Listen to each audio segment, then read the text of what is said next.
आयोजित इस गणतंत्र दिवस समारोह में भाग लेने वाले सभी बच्चों को, अभिभावकों को और उपस्थित अन्य सभी जनों को गणतंत्र दिवस की हार्दिक शुभकामनाएं। जैसा कि आप जानते हैं कि स्वतंत्रता के बाद भारत में सामान्य दैनिक कार्य संचालन के लिए भारत की प्रशासनिक व्यवस्था को सुव्यवस्थित ढंग से सुगठित करने के लिए एक भारतीय संविधान की आवश्यकता हुई और एक संविधान सभा गठित की गई। उस संविधान सभा के प्रारूप समिति के अध्यक्ष डॉक्टर भीमराव अंबेडकर थे। उन्होंने 2 वर्ष 11 माह 18 दिन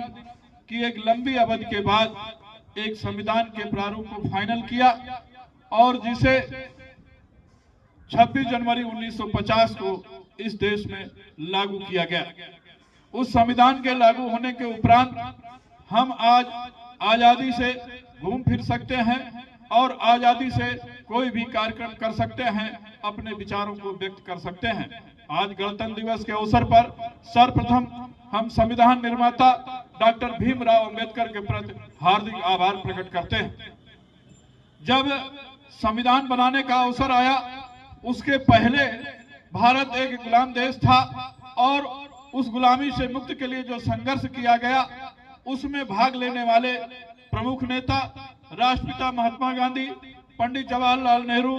सरदार वल्लभ भाई पटेल, खान अब्दुल गफ्फार खां, चंद्रशेखर आजाद, सरदार भगत सिंह, सुभाष चंद्र पटेल, सुभाष चंद्र बोस, इन सभी क्रांतिकारी साथियों को नमन करते हुए आज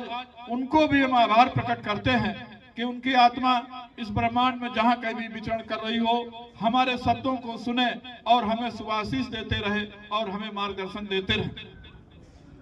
संविधान में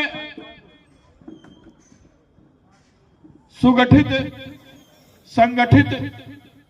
प्रशासनिक और शासनिक और न्यायिक ढांचे के साथ साथ नागरिकों के भी कुछ कर्तव्य बताए गए हैं। उसी संविधान में नीति निर्देशक तत्वों को भी समाहित किया गया है और डॉक्टर भीमराव अंबेडकर ने 26 जनवरी 1950 को जब ये संविधान अर्पित किया था तो उन्होंने ये प्रत्याशा की थी कि आज मैं ये मंदिर रूपी संविधान